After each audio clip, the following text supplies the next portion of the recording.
भारतीय स्त्रियां मर्दों की चड्डी की पट्टी पर लिखा नाम पढ़कर सुध-बुध खो बैठती हैं। वो दूर से ही पुरुषों का डियो सूंघकर उनकी तरफ दौड़ने लगती हैं। क्या सच में ऐसा ही होता है? आपने ऐसा होते हुए कहीं देखा है क्या? हाँ, टीवी विज्ञापनों में अवश्य देखा होगा। पूरा विज्ञापन उद्योग हमें ये समझाने पर तुला है कि भारतीय स्त्री 150 रुपए की चड्डी देखकर मचल जाने को तैयार रहती है। आज की स्त्रियां शासन और प्रशासन चला रही हैं, ओलंपिक में पदक जीत रही हैं, कंपनियों की मालकिन बन रही हैं, गृहिणी बनकर अपने परिवार का भविष्य सुधार रही हैं। मगर विज्ञापनों को अगर देखें तो लगता है कि भारतीय स्त्रियां छतों पर छुप छुप कर पड़ोस के लड़के को अंडरवियर पहने घूमते देखती रहती हैं। भले ही ये विज्ञापन मनोरंजन के लिए बनाए जाते हैं, लेकिन 10 से 15 साल के लड़के लड़कियों पर इसके बुरे प्रभाव की आप कल्पना भी नहीं कर सकते। ये सीधे तौर पर लड़कों को सिखा रहे हैं कि पढ़ाई शिष्टाचार गया तेल लेने, तुम बस कच्छे बदलो और लड़कियां तुम्हारे आगे पीछे नाचेंगी। ये आज के युवाओं को नहीं बल्कि आने वाली पीढ़ियों को भी बरगला रहे हैं। टीवी पर आप लक्स कोजी का विज्ञापन देखिए।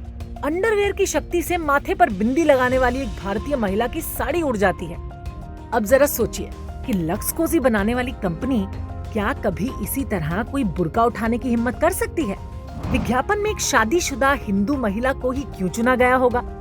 क्योंकि वो जानते हैं कि हिंदू चुपचाप विज्ञापन देख लेंगे, पसंद नहीं आया तो आंखें फेर लेंगे, लेकिन कुछ बोलेंगे नहीं। इसलिए हिंदू संस्कृति और परिवारों को जितना चाहे कलंकित और अपमानित करते रहो। अब कंपनी की कहानी सुनिए। इसके मालिक है अशोक तोड़ी। उनकी एक बेटी है जिसका नाम है प्रियंका। ये बात है साल 2007 की। 18 से 19 साल की प्रियंका कोलकाता में एक प्राइवेट कंप्यूटर एकेडमी में पढ़ने जाती थी। वहाँ पर पढ़ाने वाले एक रिजवान नाम के बड़ी उम्र के युवक ने प्रियंका को प्रेम जाल में फंसा लिया।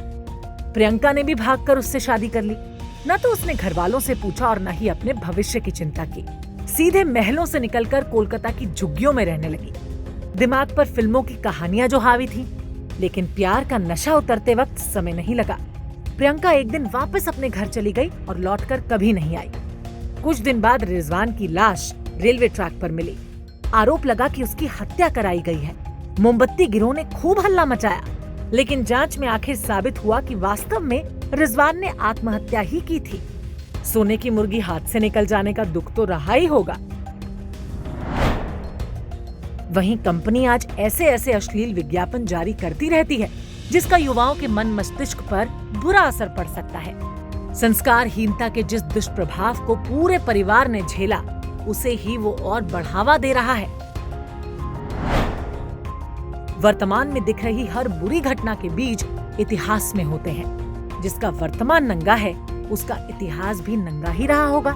यदि आप धन कमाने के लिए अनैतिक तरीके अपनाएंगे तो उसका दंड आपको भुगतना ही होगा। दूसरों के बच्चों को बिगाड़ेंगे तो आपके बच्चे भी बिगड़ेंगे। इसे कोई नहीं रोक सकता।